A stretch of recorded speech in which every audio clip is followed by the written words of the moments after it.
What's going on, everybody, and welcome to another video. Today I am talking about the differences between these two watches.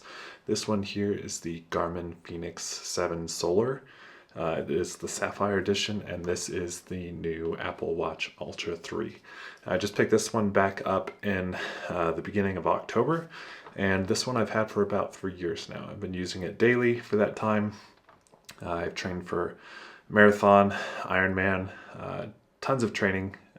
Use it daily, and so I'm going to talk about some of the differences and like pros and cons that I've had so far with my experience from switching from the Garmin back over to Apple. I was originally a big Apple fan when the Apple Watch first came out, used it for several generations, and then 3 years ago decided to switch and try Garmin with some of my training picking up, just covering some of the differences between the two, and so let's get into it. Now, I'm not going to be covering a lot of the big data points, things like GPS accuracy, heart rate accuracy, and things like that. If you want more of that kind of review, go check out DC Rainmaker. He covers all that stuff and does a great job with it. So I'm not even going to try to jump into that stuff, right? I'm just talking about usability differences, some of my preferences, things that I found so far with my experience of the two, and my preferences for that as like an everyday user, athletic type of individual. All right, so first let's get into some of the cons that I've had and things that I've noticed from switching from the Garmin to Apple. Now, I don't usually wear both of these at the same time. I'm wearing them both right now for video purposes, so I can kind of demonstrate a few things. But yeah, I'm just a one watch kind of person. So for some of the cons for the Apple Watch, one of my biggest things that I've noticed from switching over from the Garmin to the Apple is some of the data views. Now I'll kind of pull open my phone here and get a screen recording as well, so I can kind of show the cons between these two. And this is kind of a pro for the Garmin watch as well. Now I'll get into the differences. If you are an athletic person like me, you like to run, swim, bike, lift, whatever it may be, I feel like the data views are lacking a little bit in what you can see from a history perspective. So if I come in here and I go to my running, for example, right? I can look at my weekly, I can look at my monthly, and I can look at the year. But I can't scroll back for like multiple years, multiple weeks, or multiple months, right? You're limited to those views, right? This week, this month, this year. Now with the Garmin watch, you actually have the capability to go in and you can scroll back week by week, month by month, year by year, and get those views as a holistic view. So like you can scroll here, see this is the current week. Obviously you're not going to see any data here because I haven't been using it recently, but you can scroll through week by week. You can cover a month or like a 4-week period and scroll through that, and it keeps going, and it covers, you can scroll back all the way, right? Because all of your data is logged in here. So that's pretty cool that you can do that. So it's, in my opinion, that's a big feature that Apple needs to get on and jump on that train to be able to get some of that historical data, right? I like to see my improvements over time. I know that it's not like super important or anything, but like it's super nice to be able to go back and see that. Now I know you can get like different apps and aggregate that data in different places, but for me, like I just want to be able to go to one application and see it all right there. So that's a huge con for the Apple Watch and a big pro of the Garmin watch. All right, now the second big con for the Apple Watch obviously is a big one, which is battery life. Everybody knows this, and honestly, I didn't think it was going to be a big deal coming into it, and it really, to me, it's not because of how I've gone about getting around this, right? So generally, it'll last for like 3 or 4 days for the Ultra 3. If I'm just using it at like a normal, like everyday watch, I have my always on screen, so like it's always activated. You can always look at it. I've been working out 4 days a week for weights, which is about an hour session. I've been running about twice a week, and that's pretty much what I've been doing lately. So not too heavy on the usage. It'll last about 3 to 4 days, somewhere in there. And what I do for the charging, so usually every time I go and get in the shower, I'll just toss it on the charger, right? That's an extra, 5 to 10 minutes that it's getting on there, and it actually gives you a pretty good boost in that time frame. And the second thing that I do is before bed, usually I sit down to read a lot or something before bed, play games, watch a show, read, something like that. And so during that time period, if it needs to charge, I will throw it on the Apple charger and charge it. It usually charges to about 100% within, I'll say within 2 hours, coming down from like 15 to 20%. It usually takes about 2 hours to get it up to at least high 90s, right? So I'm not always doing 100%, but it's pretty quick with charging. And one of the pros for the charger, for the charging for the Apple Watch, I'll say, is the charger itself. Now, if you've ever used their magnetic chargers, they work really well. You just slap it on there, you're good to go. You don't really have to worry about it. I haven't had any issues with the charger itself. Now, with the Garmin watches, you don't have to charge them very often, right? Especially this model in particular, which was the 7 Solar, you got like 4 weeks of battery life with this thing with pretty good usage. Now, the charging itself was kind of a hassle. The cord was just kind of a USB connected, but like the prong kind of stuck out. And so it never got a good seat for this. Now, I have seen recently that they've released like a charging puck kind of deal, but it still has those weird prongs that kind of attach to the back of this. And so it still seems like maybe it might be a little bit awkward, but a little bit less, because you can probably just lay it flat on the little puck and it's probably a lot better. But I had like the cord sticking out.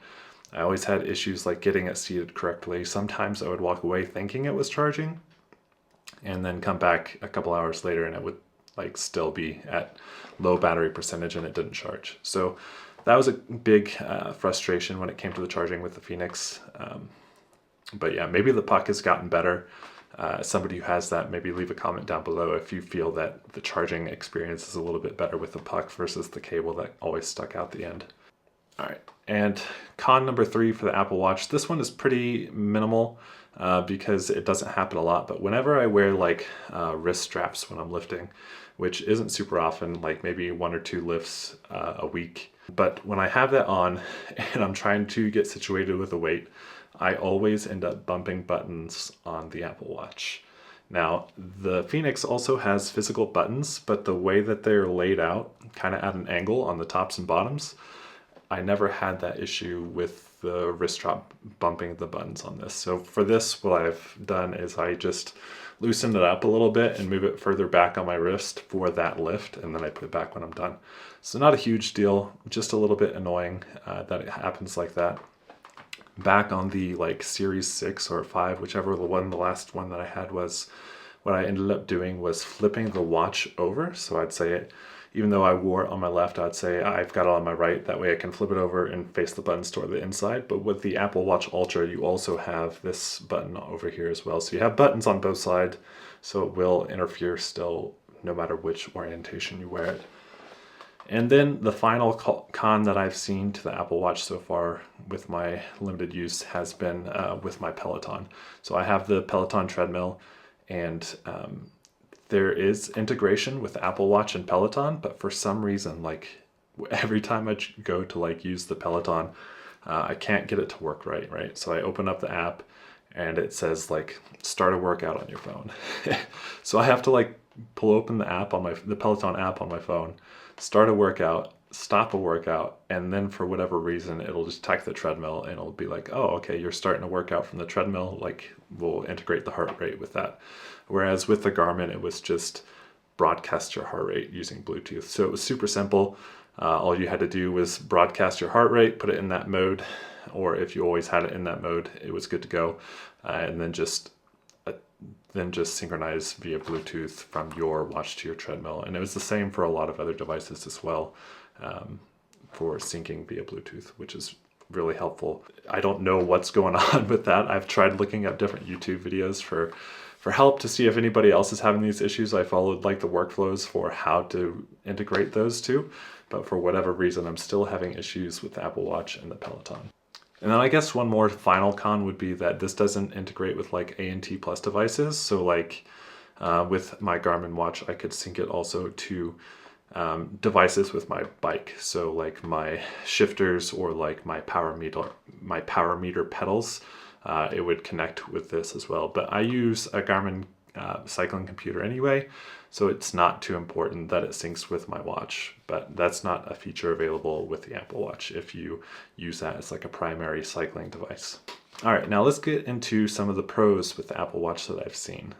So I already mentioned one, which was the handiness of the charging cable. It's always nice, even though you have to charge it frequently. I feel like that's not as big of a deal, but it's always nice to be able to just toss it right on the magnetic charger. You're good to go. The second thing that I've noticed is like the sleep accuracy. So I like to see some of my sleep data to see how I've been sleeping through the night, and like I feel like this one is a little bit more accurate. I don't have like any solid data to go off of, but when I was using the Garmin watch, I would often like wake up, look at it, and it would say like, oh, you slept for like 9 hours. And I'd go back and look, and I'd like, I know I didn't sleep for 9 hours last night. And it would just like start saying that I was asleep when I essentially hit my sleep alarm cycle on my phone. So I don't know if it was just detecting like, hey, the sleep thing is triggered, he's asleep. But I had that issue several times where it would just start as soon as that sleep session was triggered on my phone, as opposed to like when I actually fell asleep. So I felt like there were some inaccuracies there with the Garmin watch.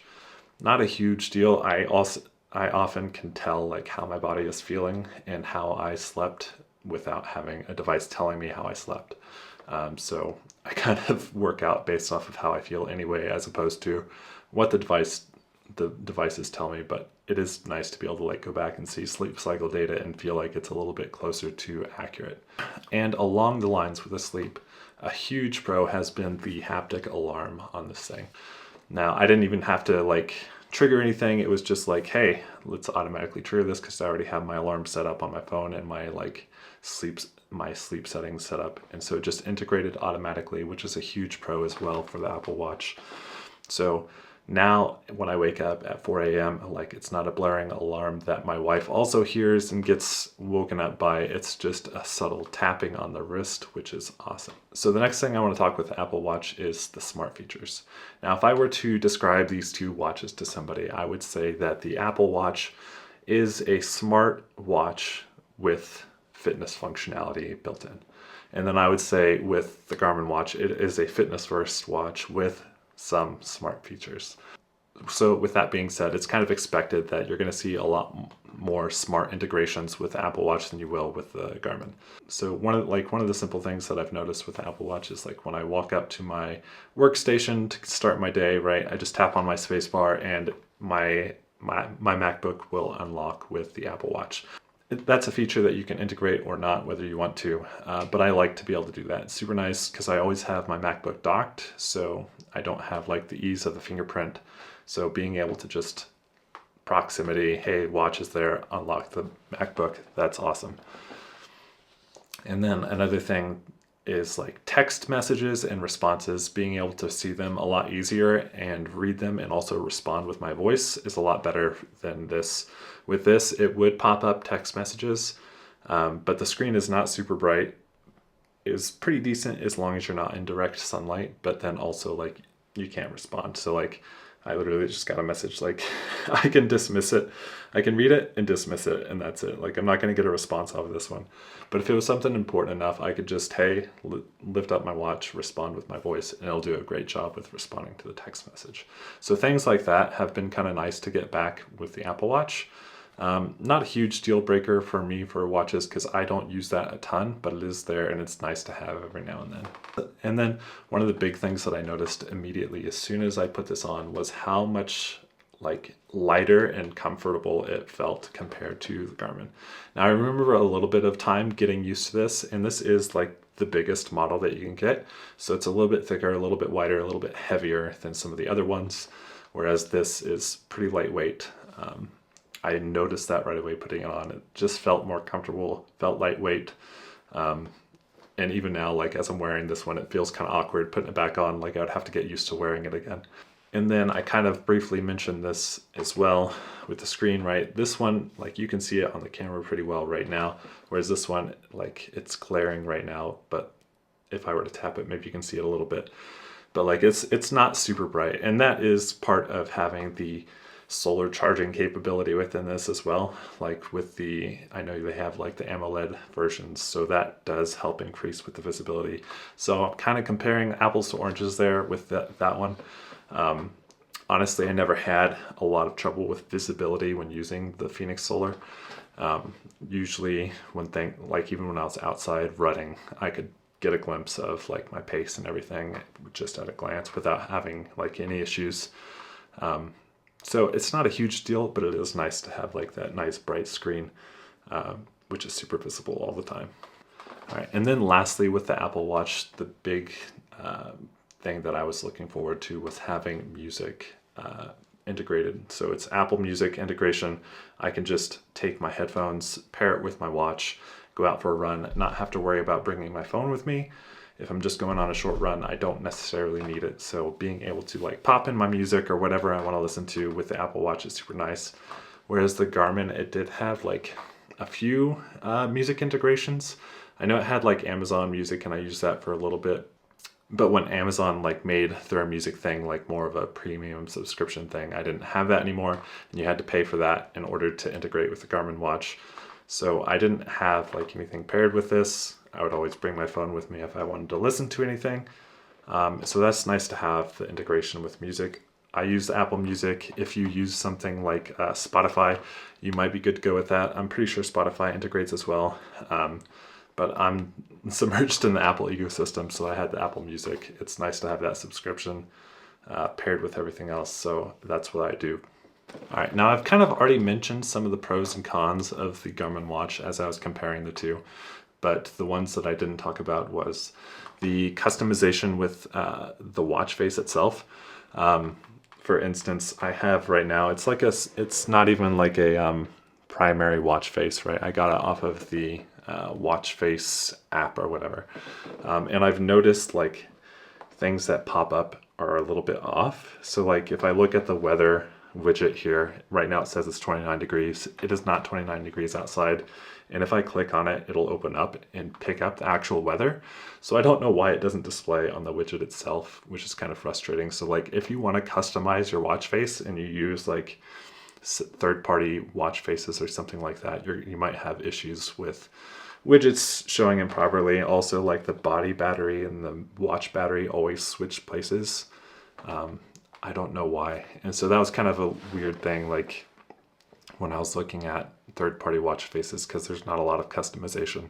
Like it'll mess up some of your widgets. Whereas with the Apple Watch, right, you have a lot of customization. You can swap out widgets. They've seemed to be accurate from my usage so far.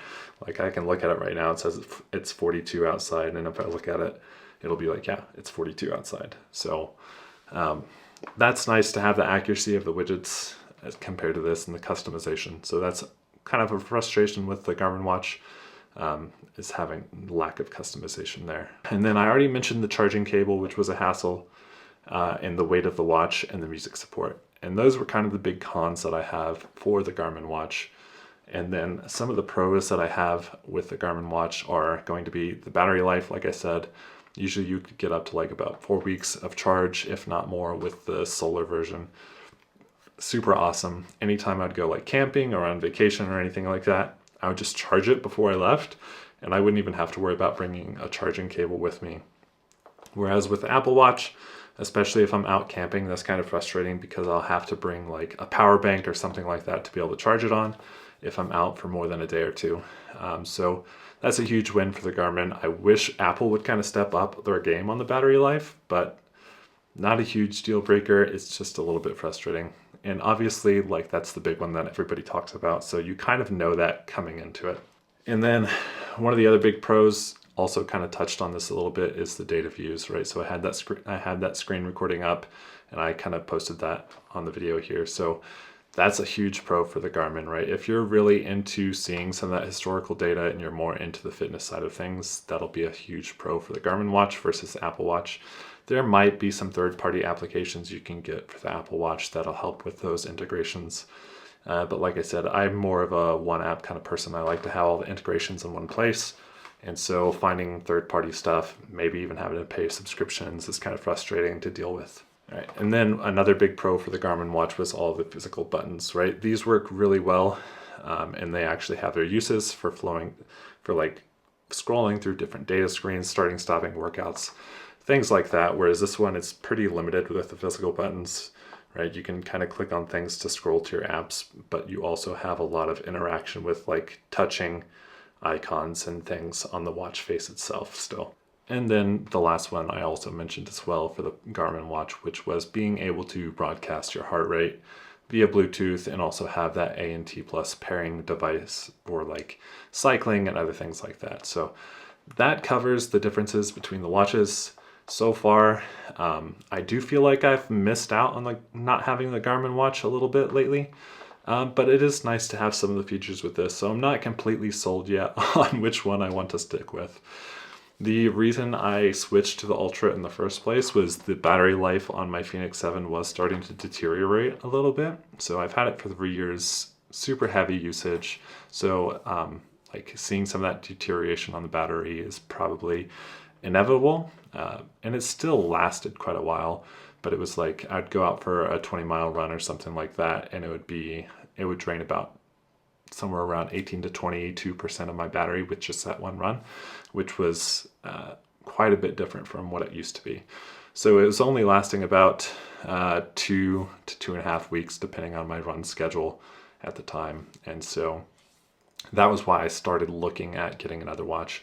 I looked at the Fenix 8, especially the AMOLED version, and I thought about doing that, but it didn't seem like there was enough change to want me to pick up that new watch, especially with the price of the Pro version being like $1,200 versus this, I believe, was $800. I'll have to go back and check, and I'll post it up here. But I think that was the cost of this watch. So a little bit of a price difference. I wasn't completely sold on some of the upgrades with the 8. And I hadn't even tried the Apple Ultra since it came out, and now they're on the 3rd generation. So I figured I'd at least give it a try. If I do end up switching back to the Garmin, right, I can either trade this one back in or sell it online for good value, or even just give it to my wife as an upgrade. She's still rocking the Ultra 1, and she uses that for like 12-hour runs and things like that. So it does have a fairly decent battery life when you're using it. I think you have to put it into like a low power mode for some of those long endurance races. But it does have like things for like multi-sport, for triathlon and long trail runs and things like that. So it does last if you want to use it for some of those longer endurance events. But yeah, it's not going to compete with battery life when it comes to the Fenix and some of the data that you're going to be able to track from a historical standpoint and from being able to see some of that progress. So those are my thoughts on the two different watches. Hopefully you found this helpful. Like I said, like there's a lot of different pros and cons between the two, and really it just depends on what you're looking to use the watch for, right? They're both great watches in my opinion. Either one of them can check a lot of boxes. So like I said, it really just comes down to your personal preferences, whether you want more of the smart features or more of the fitness focused features between the two companies. So thank you for watching the video. If you enjoyed it and you found that helpful, please give it a thumbs up, like the video, share, subscribe. All of those things will help me continue to grow my channel, and I will catch you guys in the next video.